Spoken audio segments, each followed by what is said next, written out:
அனைவருக்கும் வணக்கம். நம்ம வீடு கட்டும்போது என்னெல்லாம் கவனிச்சு பண்ணோம்னா வீட்டை எந்த ஒரு பிரச்சனையும் இல்லாமல் வீடு கட்டி முடிக்கலாம். அதை பற்றி இந்த வீடியோவில் பார்ப்போம். ஸோ இந்த வீடியோவை ஸ்கிப் பண்ணாம பாருங்க. எப்படிலாம் பிரச்சனை வரும்னு பார்த்தீங்கன்னா, அவங்க எதனா எக்ஸ்ட்ரா ஒர்க் பண்ணியிருப்பாங்க. அந்த எக்ஸ்ட்ரா ஒர்க்கு காசு கேட்பாங்க. அது நீங்கள் முன்கூட்டியே கேட்டு தெரிஞ்சுக்கின்னு அந்த எக்ஸ்ட்ரா ஒர்க்கு நம்மளுக்கு வேணுமா வேணாமா நீங்களே முடிவு பண்ணலாம். என்னெல்லாம் எக்ஸ்ட்ரா ஒர்க் பண்ணுவாங்கன்னு பார்த்தீங்கன்னா, மேலே கூலிங் டைல்ஸ் எதனா ஒட்டியிருக்கலாம், வேற எங்கன்னா எக்ஸ்ட்ரா வளர்த்தி எதனா ஒரு ரூம் மட்டும் போட்டிருக்கலாம், ஏன்னா செவரத்தை எதனா வச்சிருக்கலாம். அதுக்கெல்லாம் எக்ஸ்ட்ரா ஒர்க்குன்னு சொல்லிட்டு கடைசியாக ஒரு அமௌண்ட் கேட்கறதுக்கும் அதிகப்படியான வாய்ப்பு இருக்கு. நீங்கள் அக்ரிமெண்ட் போடும்போதே எனக்கு இந்த பட்ஜெட்ல இந்த வீடு கட்டி தர முடியுமா அப்படின்னு நீங்களும் தெளிவாக கேட்டுடலாம். அவங்க எதனா எக்ஸ்ட்ரா ஒர்க் பண்ணுறாங்கன்னா இது எக்ஸ்ட்ரா ஒர்க்காக வருது, நாங்கள் எதனா இதுக்கு பே பண்ணணுமா அப்படின்னு நீங்களும் அவங்க ஒர்க் பண்ணும்போதே கேட்கலாம். இதெல்லாம் ஒர்க் பண்ணும் போதே கேட்கலான்னா நீங்கள் ஒர்க் பண்ணும்போது கூட இருந்தால் தான் நல்லா கேட்க முடியும். அப்படி கூட இல்லாமல் அவங்க ஒர்க் பண்ணிட்ட பிறகு நீங்கள் கேட்டாலும் அதுவும் ஒரு இதுவாக இருக்காது. ஏன்னா அவங்க ஒர்க் பண்ணிட்டு இருப்பாங்க எக்ஸ்ட்ரா ஒர்க் எதனா, அதுக்கு அவங்க கேட்டாங்கன்னா நீங்கள் கொடுக்குற மாதிரி தான் இருக்கும். அது இல்லாத வேற என்ன பிரச்சனைன்னு பார்த்தீங்கன்னா, வீட்டில் ஹஸ்பண்ட் வெளியில் வேலைக்கு போயிடுவார், வீட்டில் இருக்கிறவங்க தான் இருப்பாங்க. அவங்களே எல்லா வேலையும் எடுத்து செய்கிற மாரி இருக்கும். என்ன எல்லா வேலையும்னா, இப்போ எதனா ஒரு மெட்டீரியல் இருக்காது, சிமெண்ட் மூட்டையோ கயிறோ ஏதோ ஒன்று இருக்காது, அவங்கள வாங்கி வர சொல்லுவாங்க. அவங்க லேடிஸ் தான் போய் வாங்கின்னு வர மாரி இருக்கும்.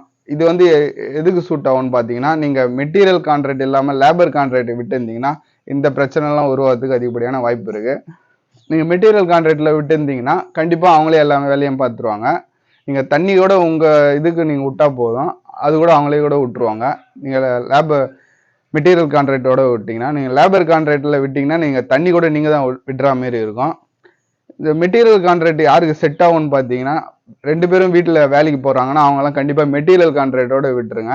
லேபர் கான்ட்ராக்ட்னா யாருன்னா வீட்டில் ஒருத்தவங்க இருப்பாங்கன்னா அவங்க லேபர் கான்ட்ராக்டில் விட்டு வேலை செய்யலாம். சரி, அடுத்தது என்ன பிரச்சனை பார்த்தீங்கன்னா, இதுதான் என்னோட பட்ஜெட்டு, இந்த பட்ஜெட்டுக்கு இந்த வீடை கட்டி கொடுக்க முடியுமா? ஒரு 20 லட்ச ரூபா பட்ஜெட்டுன்னா நீங்கள் ஒரு 18 லட்சத்துல இந்த வீடு கட்டி முடிக்க முடியுமா அப்படி கேளுங்க. ஏன்னா எக்ஸ்ட்ரா ஒர்க்கு 2 லட்சம் எப்படியும் ஆகிடும். மோட்ரு, போர்வெல்லு, இபி கனெக்ஷனு, வேறு எதுக்குன்னா ஒரு எக்ஸ்ட்ரா ஒரு 2 லட்சம் கண்டிப்பாக ஆகிடும். நீங்கள் எவ்வளோ வச்சுருக்கீங்களோ அதோட 2 லட்சம் 3 லட்சம் கம்மி பண்ணி அந்த அமௌண்ட்டுக்கு இந்த வீடை கட்டி கொடுக்க முடியுமா, உங்கள் ஏற்ற பிளானில் இந்த வீடை கட்டி கொடுக்க முடியுமான்னு கேளுங்க. அப்படி கட்டி கொடுக்க முடியும்னா அப்படின்னா அந்த பிளானுக்கு அந்த செலவு பண்ணுறது நல்லது. ஏன்னா நீங்கள் 20 லட்ச ரூபாய் கையில் வச்சிருந்து 22 லட்ச ரூபாய்க்கு பிளானை போட்டு மேலே ஒரு 5-6 லட்சம் தான் மேலே செலவுறதுக்கு அதிகப்படியான வாய்ப்பு இருக்குது. ஏன்னா இன்னைக்கு விற்கிற விலை நாளைக்கு விற்காது, எக்ஸ்ட்ரா ஆகும். அது இல்லாத அங்கேருந்து எடுத்துன்னு வர சார்ஜு, அது இல்லாத பல்காக எடுத்திங்கன்னா தான் நீங்கள் கம்மி பண்ணி வாங்க முடியும். 30 மூட்டை 40 மூட்டைலாம் எடுத்தா அதே ரேட்டில் தான் போடுவாங்க. நீங்கள் ஒரு 100 மூட்டைக்கு மேலே எடுக்கிறீங்கனால தான் ஒரு 20 ரூபா அப்படி கம்மி பண்ணி தருவாங்க ஒரு மூட்டைக்கு. இதெல்லாம் ஒரு நிறைய விஷயம் இருக்குது இதில். அதெல்லாம் ஒவ்வொரு வீடியோ ஒவ்வொன்றா பார்ப்போம். இதில் என்னென்னலாம் பிரச்சனை வரும்னு தான் பார்த்துட்டு இருக்கோம். இதெல்லாம் ஒரு பிரச்சனையாக வரும். இந்த பட்ஜெட்டுக்கு இந்த வீடை கட்டி கொடுக்க முடியுமா, நீங்கள் யாருக்கிட்ட விட போகிறீங்களோ அவங்ககிட்ட கரெக்டாக கேட்டு தெரிஞ்சுக்கின்னு அக்ரிமெண்ட் போகிறது நல்லது.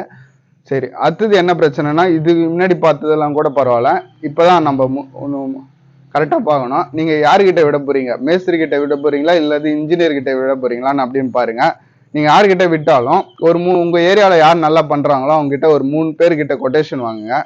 அந்த கொட்டேஷனில் என்னெல்லாம் பார்க்கலான்னு பார்த்தீங்கன்னா, அவங்க என்ன பயன்படுத்தக்கூடிய கம்பி, சிமெண்ட், எவ்வளோ அடி வரையும் பேஸ்மெண்ட் ஹைட்டை உயர்த்த போகிறாங்க, அவங்க யூஸ் பண்ணக்கூடிய பிளம்பிங் மெட்டீரியல், எலக்ட்ரிக்கல் மெட்டீரியல், அதெல்லாம் என்ன போடுறாங்கன்னு 3 பேர்கிட்ட செக் பண்ணி பாருங்கள்.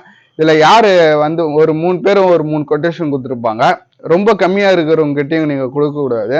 ஏன்னு பார்த்தீங்கன்னா இன்னைக்கு விலைவாசி ஏற்றம் அடைஞ்சிட்டே இருக்கும். அப்புறம் பார்த்தீங்கன்னா கம்மியாக இருக்கிறவர்கிட்ட கொடுத்துட்டீங்கன்னா பார்த்தீங்கன்னா இல்லை ரேட் ஏறிடுச்சுன்னு விட்டுட்டு போகிற கான்ட்ராக்டர்லாம் நிறைய பேர் இருக்கிறாங்க. நீங்கள் ஒரு மீடியம் லெவலில் இருக்கிறவர்கிட்ட நீங்கள் கொடுக்கலாம். அவர் அதுக்கு முன்னாடி பண்ண சைட்லாம் ஒரு டைரக்ட் விசிட் பண்ணிவிட்டு அவர் நல்லா பண்ணியிருக்காரான்னு அக்கம் பக்கத்தில் யாருன்னா பண்ணியிருக்கிறவங்ககிட்டே போய் கேட்டு தெரிஞ்சுக்கின்னு அதுக்கடுத்தது அவங்ககிட்டே நீங்கள் கொடுக்கலாம். அப்படி கொடுக்கும்போது என்னெல்லாம் கவனிக்கணும்னு பார்த்தீங்கன்னா, கண்டிப்பாக நீங்கள் அக்ரிமெண்ட் போடணும். இந்த விஷயம்லாம் அவர் சொல்லுவார். இவ்வளோ அடிக்கு வரையும் நாங்கள் பேஸ்மெண்ட் ஹைட் உயர்த்த போகிறோம், ஏற்கனவே கொட்டேஷன் கொடுத்துருப்பாருங்க இல்லையா, அதை வந்து நீங்கள் அப்படியே ஒரு பத்திரத்தில் டைப் பண்ணி எழுதிக்கிட்டு, இதுக்குன்னே ரிஜிஸ்டர் பண்ணுற வக்கீலுங்களாம் நிறைய பேர் இருக்கிறாங்க, கவர்மெண்ட்லேயே இருக்காங்க. நீங்கள் ரிஜிஸ்டர் ஆஃபீஸில் போய் அங்கே வெளியில் நீங்கள் கேட்டு பார்த்தாலே தெரியும். அந்த டைப் பண்ணக்கூடிய சென்டர்ஸ்லாம் இருக்குங்களா, அங்கே கேட்டு பார்த்தாலே தெரியும் இதுக்கு எப்படி பண்ணணும்னு சொல்லிட்டு. அவங்க ஒரு ஃபார்மெட் சொல்லுவாங்க, அந்த ஃபார்மெட் படி நீங்கள் எழுதி அதை ரிஜிஸ்டர் பண்ணி வச்சுக்கிறது நல்லது. இது கொஞ்சம் செலவு ஆகும் தான், அந்த செலவு நீங்கள் பார்க்காதீங்க. நாலு அந்த வீடு கட்டி முடியறதுக்குள்ள எந்த ஒரு பிரச்சனையும் இல்லாமல் நீங்கள் வீடு கட்டணும்னா இந்த செலவு நீங்கள் பார்க்காம நீங்கள் செஞ்சீங்கன்னா நல்லது. இது போல தான் நீங்கள் அக்ரிமெண்ட் போட்டுருப்பீங்க கரெக்டாக, அதுபடி அவங்க வேலை செஞ்சு கொடுத்துட்டு போவாங்க. நீங்கள் அக்ரிமெண்ட் போடலன்னா ஒரு சில இடத்துல காசு அதிகமாக போகுதுன்னா விட்டுட்டு போகக்கூடிய இன்ஜினியர் அல்லது மேஸ்திரியும் இருக்கிறாங்க. இந்த வீடியோ பயனுள்ளதாக இருந்ததுன்னா இந்த வீடியோவை ஷேர் பண்ணவும். நன்றி, வணக்கம்.